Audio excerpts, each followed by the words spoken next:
Food is more than just what's on our plate. It's the places where it's grown, it's the people who grow it, and so much more. Join me, Janice Person, your host, on Grounded by the Farm every other week as we talk about the foods we love. All right, in this episode of Grounded by the Farm, we are in North Carolina, but it's a strange part of North Carolina. Even though I've traveled this state so much, this is really close to Virginia, and I was in Virginia, and I'm like, wait a minute, I'm leaving this town, and I'm going that way. I wonder if Meredith Bernard, who goes by This Farm Wife on YouTube and Instagram and all the things, I'm like, am I going close to her? And she was nice enough to reply, and so I'm visiting Meredith today, and I have had a load of fun. I had gotten to meet the kids and her husband, and wow, I've even seen the cast iron skillets live and in person. So welcome, Meredith.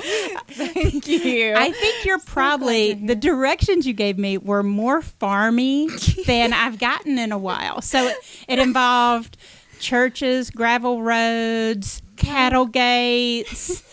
I think, you didn't mention like a burned down schoolhouse or something, which was one of them one year, I got. But it's, you don't live on an interstate or nearby. You're pretty much out with your family and people in your community. Yeah, we're pretty rural. Well, I feel like we're rural, but we're not. We kind of got the best of both worlds because I can be at the grocery store in less than 10 minutes. But then again, all the neighbors I can see have 4 legs, which I like.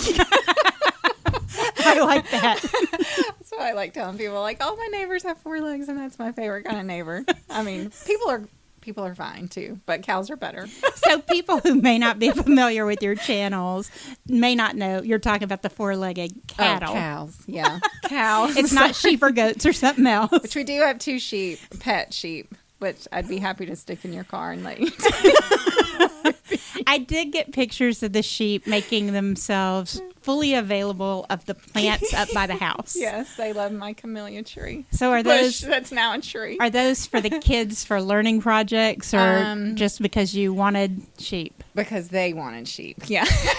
Mom didn't get a say in it. Austin, my daughter, asked for that, and her daddy obliged. So a friend that trained our border collies, he raises sheep and uses them to train the dogs on too. And then he just raises them and sells them. So he had some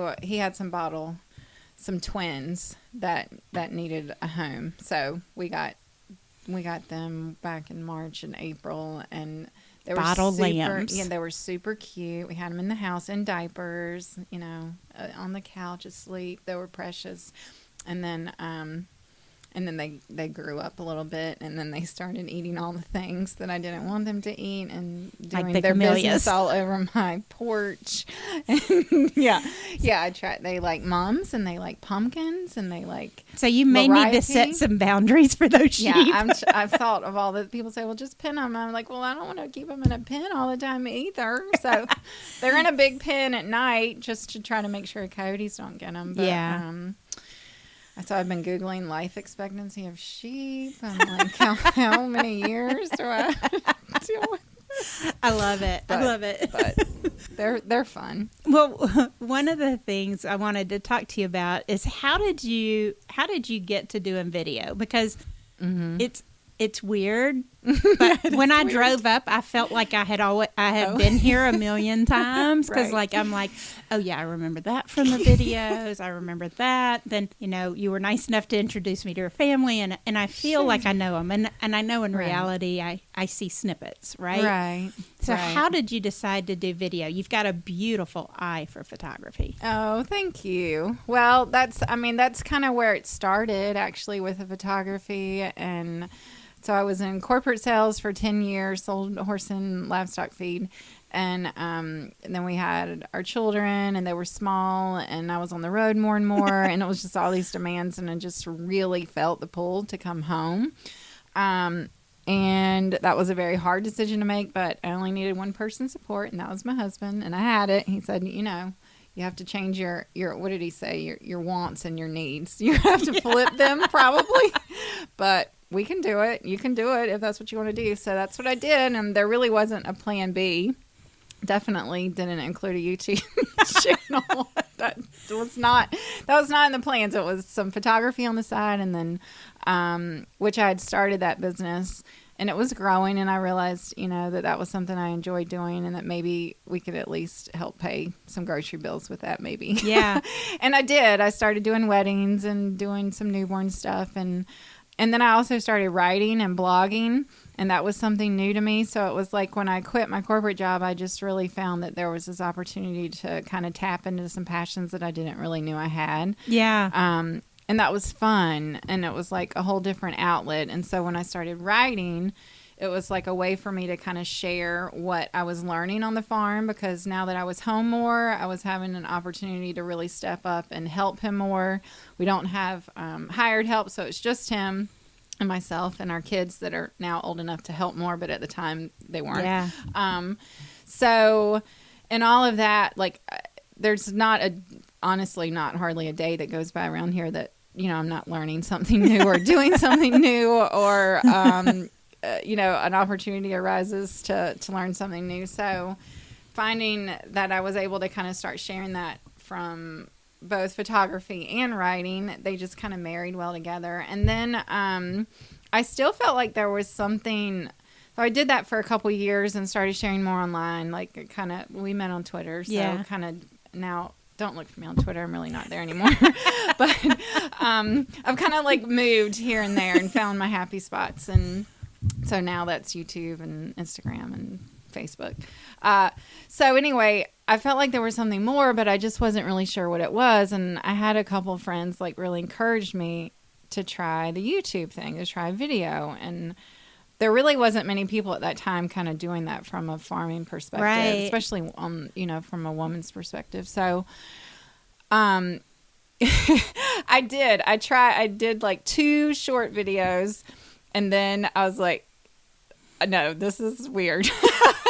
I was much more comfortable writing and being able to kind of curate what I was putting out instead of just turning it around. And like, I just never felt like I was If you have a bad hair day, nobody knows when you're writing. Yeah, exactly. I didn't have to worry about that, which obviously I don't anymore either. I just throw up whatever. That's why I'm always in a hat. But, that's why I'm glad this isn't live.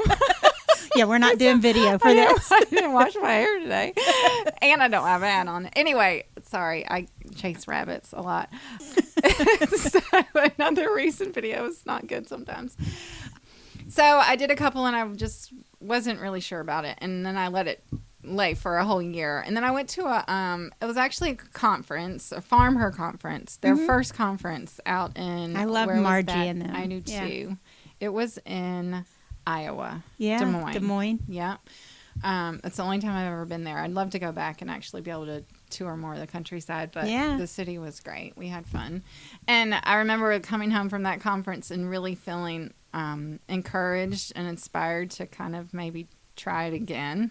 Just the talks. I just kind of left with this thing, like, I knew that I felt like there was something more, but then I wasn't really sure what it was. And I had some friends still encouraging me to like try that, or like, I really think you should do this. Like, I think you're better at this than maybe you think you are. And I'm like, I don't know. So I came home, and a couple months later, I just started doing it again, and I started doing it much more consistently. Yeah. It's just one of those things. The more you do it, the more comfortable you get. And I honestly just feel like when I'm videoing myself, I just feel like I'm talking like to you. Like to just one other person, because it's just my phone right there. Yeah. And it's like, I don't think about talking to possibly 100,000 people that might watch that video. I don't think about it that way. If I did, then I probably would put it down and not do it anymore. I think the people that watch you feel that way, and they feel like this personal connection. But it is still kind of like, there's a step removed in the personal connection, right? So you don't always know who has that connection to you, right? Yeah, and that can be, which is like me knowing your children. When I got here, it feels it feels awkward to me too. It's kind of like they're they're 3D now. They do exist. But so how have you gone about doing this and doing it consistently? Because I think that's probably one of the things that you're known for, right? Like on YouTube, you can't do a video this month and then do one 3 months down the line, right? And then 2 in a row real quick, and then like wait another month. It's really a miracle. I actually was just thinking about this the other day because I can be so, like, as a person, I can be kind of wishy-washy about stuff, or really good at starting something, gung-ho about it, and then like, oh no, I'm not going to do that. I'm going to do something else. I feel like my whole life has been that way, kind of how, like, one chapter's led to another. But, I mean, it's just something that I think part of it is the fact that it's, that I enjoy doing it. Yeah. Right. So if it was a true, like, if it felt like, I don't know, I wouldn't say work. It's definitely work. It's hard work. Anybody that does this will tell you that. Like, it takes time and it takes effort, but I enjoy sitting down to edit. Like, it's not, I don't feel like it's a chore necessarily. Right. So, and it's just a matter of, and because I have to make things as easy as I can for me to, like, do them. Yeah. So I don't use a lot of fancy equipment. Like, I'm not trudging around with a lot of 3 different cameras and all this stuff. I use my phone. It's in my back pocket. It works for me. Yeah. I know a lot of other people do things differently, and that's fine. Yep. Whatever works for you. Like, I mean, I'm proof that you can use your phone. You can just use your phone, and you can have a channel. And there are some farmers that have the cool drone footage, and there we do have a drone now. And my son's, I'm like, that's your baby, and I've let him learn that, and he's done great with it. And we pull it out and use it every now and then when we're doing something that warrants using it, and I'll throw that in there, and people do love that, and so I'll give them that when I can. Luckily, it's not something I had to try to figure out on my own or take around with me, and because since it's just me and my husband when we're out doing things, like, it just wouldn't be feasible for me to have. Wait a minute. Let me get new batteries in the drone. Exactly. Nope. Let me put this tripod here. Let me do this and do that, and that just doesn't work for me. So I think for me, the key to being consistent is the fact that it doesn't feel like so much of a chore. I enjoy it, and I try to keep it as easy as possible to be able to do on a regular basis and get video footage every day, and then sit down and either ideally I would sit down and edit a little bit every day. I don't always do that. It's better when I do, instead of leaving it all to do at the same time, on day 3 or whatever, because I try to keep them coming out every 3 to 4 days. And then, I mean, and that'll change too over winter, probably, when things slow down a little bit, when people get really tired of just seeing mud and feeding. I said, trust me, I do too, but this is what we're doing. And it truly is a vlog. It's just our daily life. So sometimes farming gets a little bit monotonous. Yes, like, you have to feed the animals. To feed the animals. Every day, same thing. I'll try to throw something else in there when I can, or a recipe or something. That's when we'll try to cook more this winter, maybe. I mean, show more of it. I don't know. We'll see. So you've slowly incorporated. You said Wesley, your son, is now doing some drone stuff. Yeah. And I remember early on, maybe the family wasn't shown as much. Right. So I assume you made choices, or they made choices and stuff that allow. How do you work that out? Like, if kids say, I don't want to be. I don't want you to shoot pictures of me. Right. Well, and that's one big reason I didn't show a lot of my husband and my children in the beginning, because they weren't so sure about it. My husband didn't love having the phone, up in his face all the time. Or he'll say, like, when he's working on a piece of equipment, I show up, how's it going? And then bleep, bleep, bleep, bleep, bleep. That's what I have to edit out. But that's just part of it. But he's definitely come around. I think, yes, the fact that it's helping support our family now is a thing. But then also just, I think, hearing from viewers and meeting people that watch, and hearing them talk about it and how much they've learned and enjoy watching. I think that hearing that validation from other people besides just me telling him when he hears and meets people in real life that are really following us and enjoy what we're showing and sharing, I think that's made a difference too. And my son has come around. He really didn't like me showing him very much, so I just didn't. People were like, "Where's Wesley?" I'm like, I'm going to respect his wishes. If he doesn't really want to be on there, I'm not going to make him. Right. I mean, and my girl is definitely more animated and likes being in front of the camera more. So yeah, I'm going to show some video of her driving me around in the 4-wheeler. Yeah, she likes to give the tour and introduce you to the horses, and they're beautiful horses. I can tell why she's proud of them, right? And it really is such a beautiful area with the rolling hills. I think people think this is what a farm is supposed to look like, but reality is. But yeah, because you got beautiful rolling hills, you got woods here and pastures there, and then you have these old buildings that have probably been here since like the state was founded or something that are falling apart. Like it's a picturesque idea of farming. Do you only show the picturesque ideal? No, and I think no, I don't. And I think most people that have followed me for a while, that's what I hear people say that they enjoy, is being taken along for the good, the bad, the hard, and the everything that goes along with it, because I try very hard. I mean, showing what happens day to day, you're going to see the good and the bad. And we struggle. We've had a lot of struggles. I met somebody at an event last weekend. And he came up and he said, or we were away, and these people follow us, and he came up and said, I watch your YouTube. He said, y'all really have a hard time. I just laughed. I was like, it's not always hard. I know. I was like, yeah, we have lately. We have had some struggles lately. But I mean, I want to share that. I don't want to sugarcoat it, because I think, TV and the movies does kind of romanticize ranching and farming. And yes, there are days that are just like awesome. And right now with its calving, like that's my favorite, seeing the new life and hit the ground and everything that comes with that. But there's also there's so much hard. There's, we've had flooding in the past couple of years, and we run a lot of old equipment. So we're constantly dealing with things breaking down and not being able to get what we need. And I know that's not just us. I know people with new equipment face the same issues and different issues. In fact, my husband swears having older equipment's better, because at least he can work on it and it's not a computer. But he sounds like my dad. Yeah.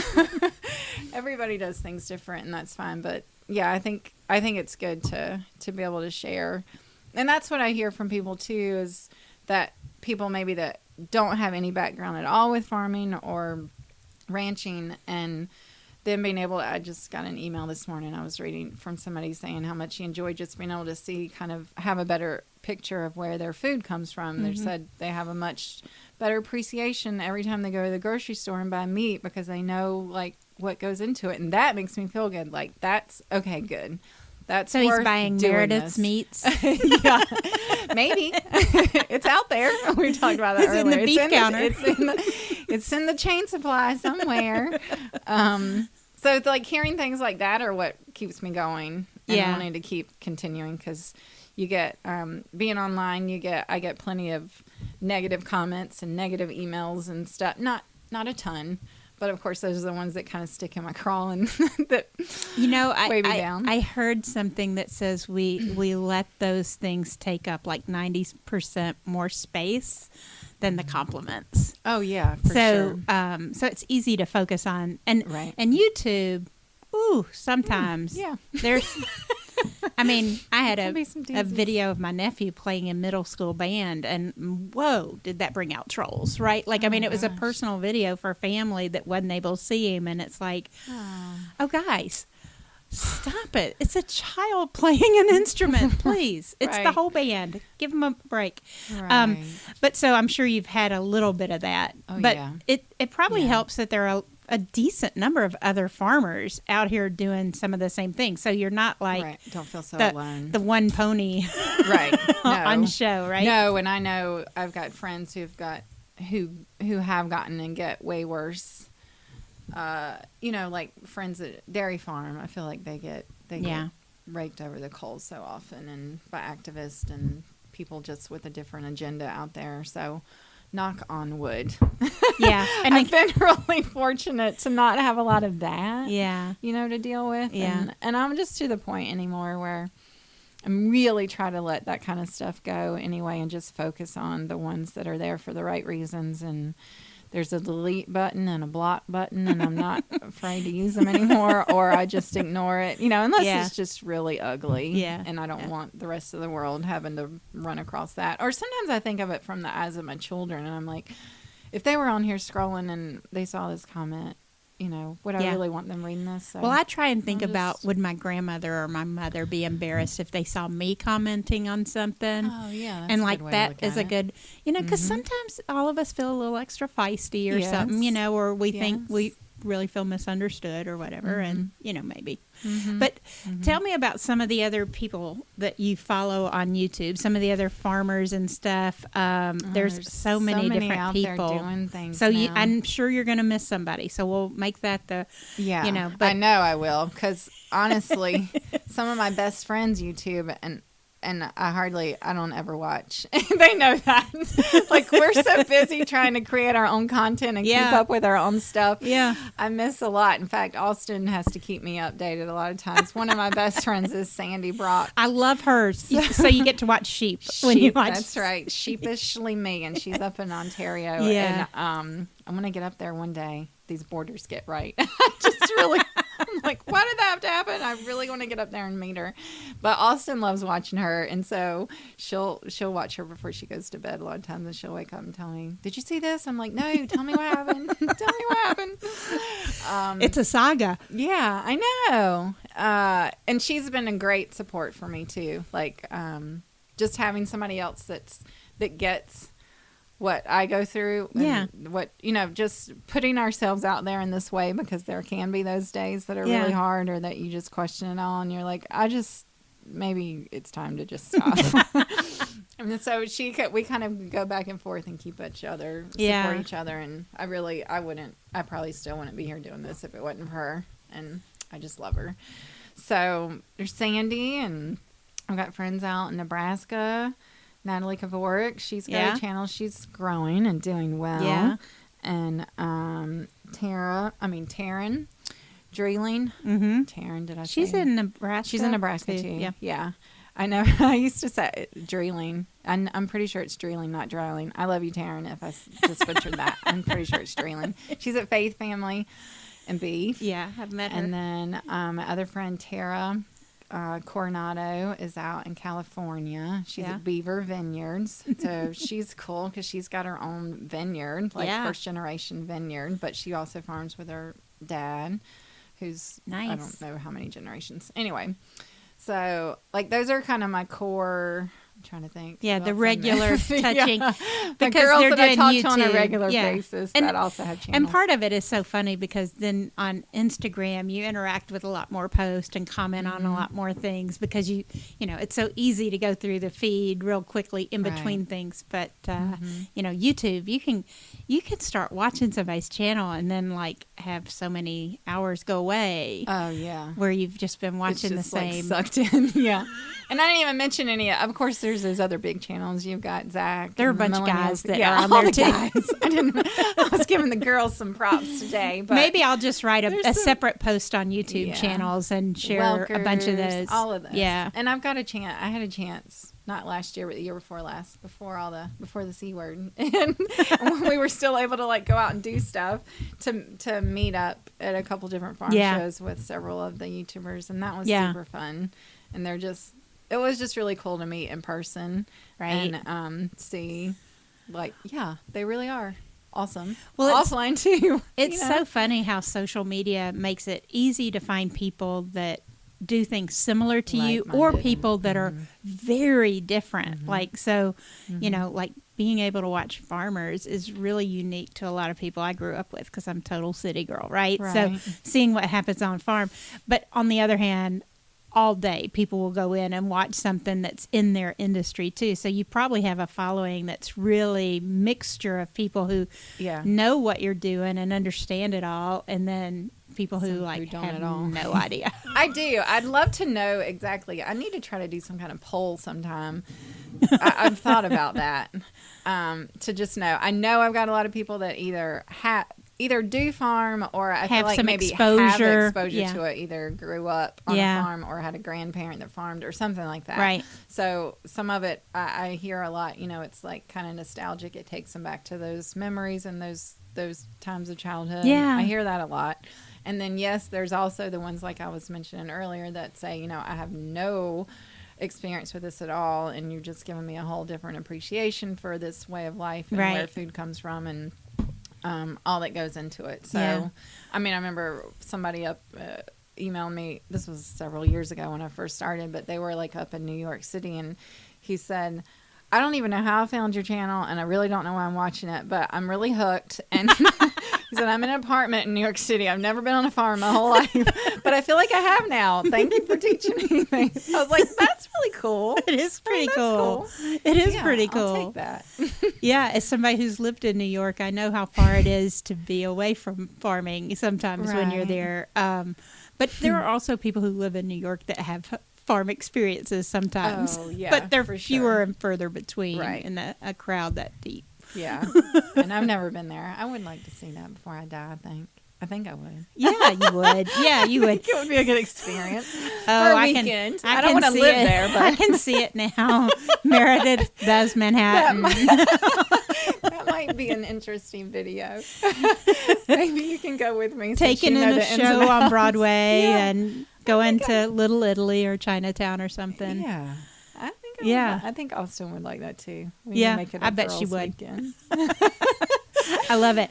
Now, one of the things that you do that not everybody does is you cook a lot and you show some of that. And you said in the winter you'll show more cooking probably. I should.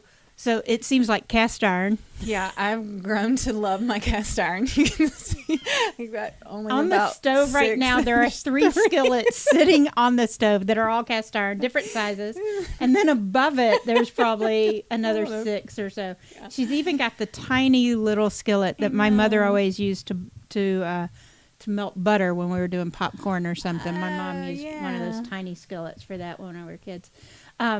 So how did you learn? I really owe that to my husband.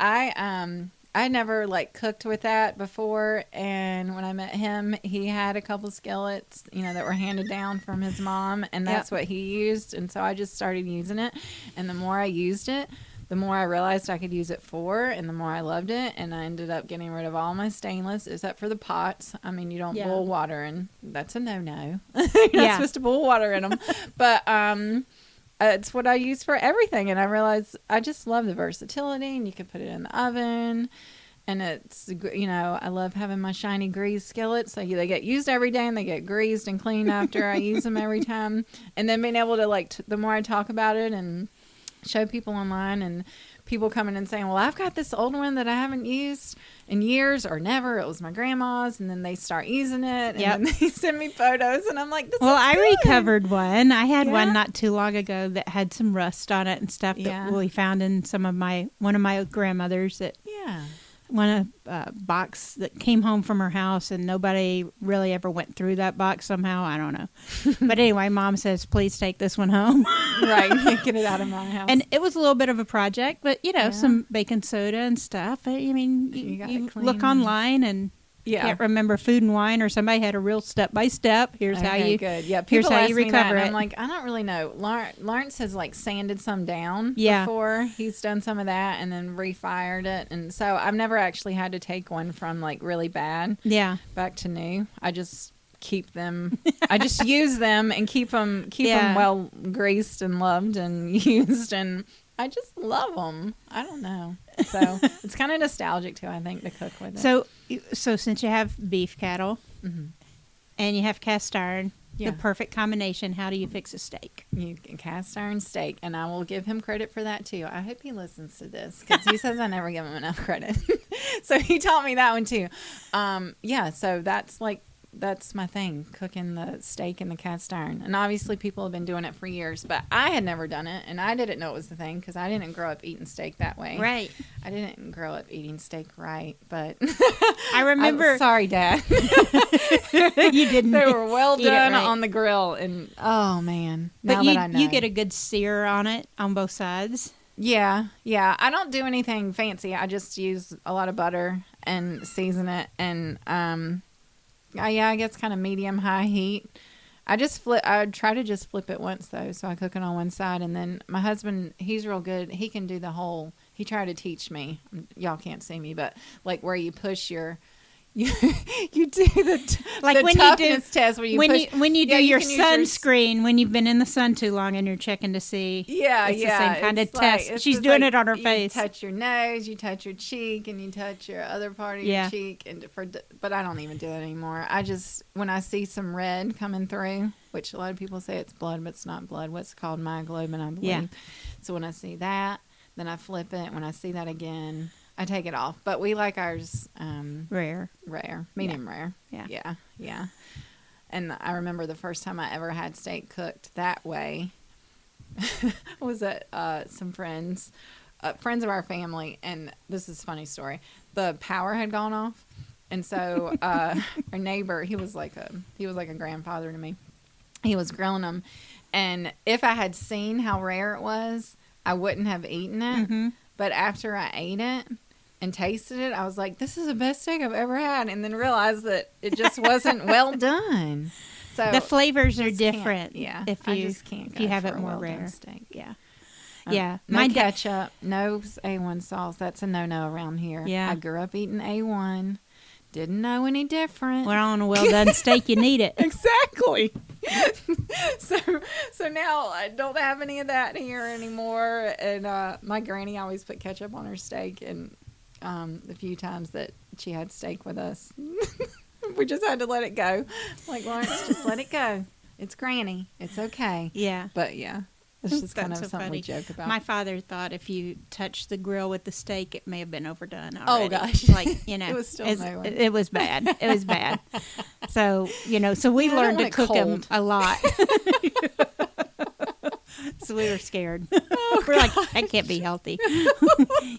You do need to cook it enough just to know. Yeah. You want it warm. Yeah. Exactly. You at least want it warm. Well, so what are some of the other things you're known for in your space? I don't think you're known for sweet potato muffins. No, that's a new one. It's going to be on the video. Some here, so it's going to be on my video. Is it? Yeah, I think it is. I videoed it. We'll see how it turned out.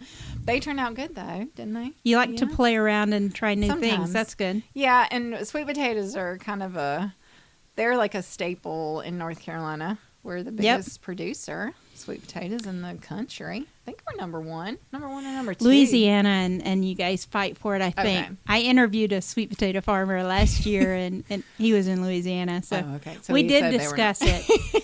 But it was back and forth over whether sweet potatoes and yams and marketing between the two states. It seems like there's some. Okay.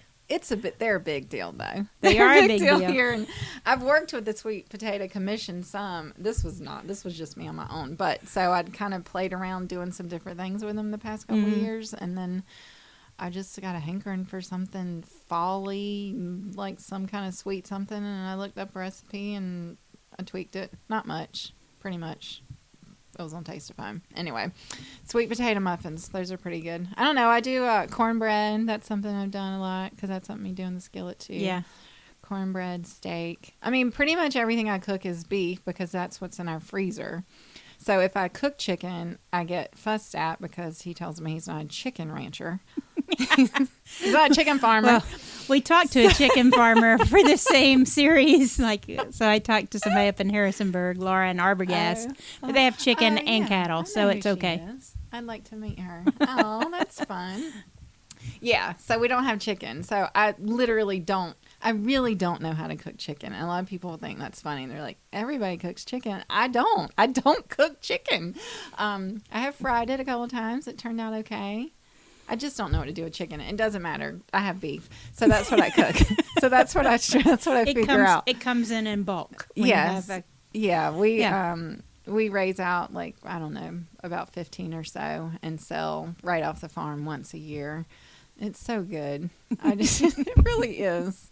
I mean, the same good stuff goes to the grocery store, but it does. Yeah, it's good. It's just, and maybe just knowing, maybe it's just a little more special too, knowing that we raised it and fed it every day, and that you had to check some love into in the pastures on a regular basis and stuff. Yeah. Some people would think that's weird. My it brother, doesn't bother me. my brother names the animals on his farm. He's a smaller farm, but he names them based on food, so kids don't think about it. So my niece named a sheep there Sage. Oh, okay. And she, That's neat. she knows she loves sage, but eventually Right. you eat sage. Right. Yeah. The way it works. Yeah. I don't. That's part's never really bothered me. We really try not to kind of Think get about it attached very to much, them, yeah. or think about it that way. Now we typically have 1 or 2 bottle calves every year. It turns out, and so those get names, and the kids can get kind of attached to them. But I think we've discussed bottle calves for people before, where it's a calf that, for one For some reason or reason. another, the mother cannot right. fully nurse, and so That's you right. need to feed with a A bottle. lot of times it might be a twin, and she'll only take one of them, or only Yeah. have enough milk to nurse one. Yeah. Or year before last, we had a cow that just died. She had birth, but then after that she died. Or so for any various reasons, yeah, it seems like usually for us it's a twin Yeah. that needs to be fed. So, and Austin's hoping for one, but they have to be fed twice a day, 3 times a day in the beginning. Yeah. She said she promises she's going to do all of it this year if that happens, so we'll see. Yeah, that's funny. That's funny. Well, let's get back to the overall topic. We're Okay. going to stop this in a little bit, but how to make it fun for yourself, or to be yourself. Like, you find your right people, right? Yeah. I think that's the biggest thing, is just being true to yourself Yeah. and not trying to copy or be somebody else. Just be yourself. I think, we've all got a story. We've all got a story to tell, and it's best to just tell your story your way. Yeah. Right. There's room at the feed trough for everybody. Exactly. There really is. And I think sometimes, especially as women, I feel like we kind of get into this comparison game, and And feel we like know you gotta that's try to working be- for somebody else, right? Yeah. And it's easy to say, Well, if she's ooh, well, doing can it- I do that? Right. Because you see Yeah. it working. Yeah. It's it feels risky to go out on your own and do Yeah. something different from everybody else, but it's also why it's, I guess, so rewarding. Right. Yeah, for sure. I think just being able to put yourself out there, period, is scary. I still struggle with that every time I post something, especially if like on Instagram or a blog post or something where I may be being a little more vulnerable or sharing something. Like, it's hard to hit publish. It's hard sometimes to hit publish when I'm uploading my videos. Like, I get nervous. I still get nervous. Like, Yeah. Like, it's pre-published, so I know it's coming out at 4:00, and then it'll be like 4:15, and I'm like, oh gosh, I forgot I posted a video. Let me go look. And it's like I still get scared to go look at the comments or see if anybody's watched. I still expect nobody to watch it. Right. I don't know. I think that's just part of it, though. But the more we do it, the more comfortable you get. And as long as you're being true to yourself, then, I feel like as long as I know I'm putting out what's true for us and what I feel comfortable showing, and I know that there's somebody out there, as long as, you feel like there's somebody out there that's going to take something positive away from it and possibly learn something or be encouraged by it, then you got to let the negativity or the fear of maybe not even something that's even going to happen. Yeah. That's why I get a lot of people message me saying, I want to do what you're doing, but I'm really scared. I don't think I can handle the negative comments. I get that message a lot. And I'm like, delete, block, whatever.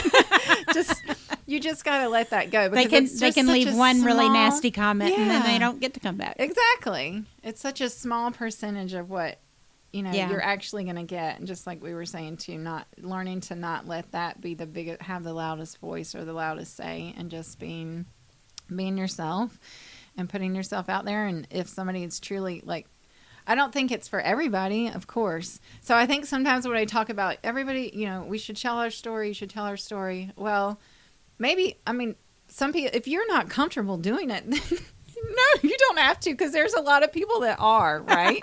I've talked about that in a talk before. If you want to challenge yourself to do it, that's one thing. But if really it's feel something like it- that's truly uncomfortable that you're afraid of, you don't have to make yourself do something on a Right. regular basis that's so yeah. uncomfortable. I just feel like sometimes I'm afraid maybe I've been guilty of that, like saying everybody's voice matters. Yes, it does. Everybody's story matters. Yes, it does. We should all be sharing our story. Yeah. If that's what you want to do. Well, and sometimes sharing your story means talking to the friends when you're at the sideline of a soccer game with your kids. It doesn't mean you have to have a YouTube channel with 100,000 followers or whatever, right? That's right. You've all got a way to do it. Everybody has a circle of influence. Yeah. Right. You're right. So whether that's family, friends, acquaintances, people exactly. Standing next to somebody at the grocery store. Yeah. You know? I mean, all those things matter. But yes, if you have an inkling of an idea that it's something you want to try, what's the worst that can happen? This is when I was in sales. This was always a thing our boss would tell it, like when you have to go ask for the sale, what's the worst that can happen? They can say no. Well, what's the worst that can happen by putting yourself out there? Like really, like my husband always said, is something going to eat you? Is something trying to eat you? If I get really worried about something, he's like, you just got to let that go. I mean, it either you learn from it and you move on and you realize if you do it and you like doing it, then that's something you want to keep doing. Then you can decide to do more. Exactly. Yeah. Or pivot and try something different. Right. Right. I'm good at pivoting. I'm a professional pivoter. Right now, everybody's been pivoting for the last year and a half or so. Everybody feels like they're full-time pivoters. Right. Like,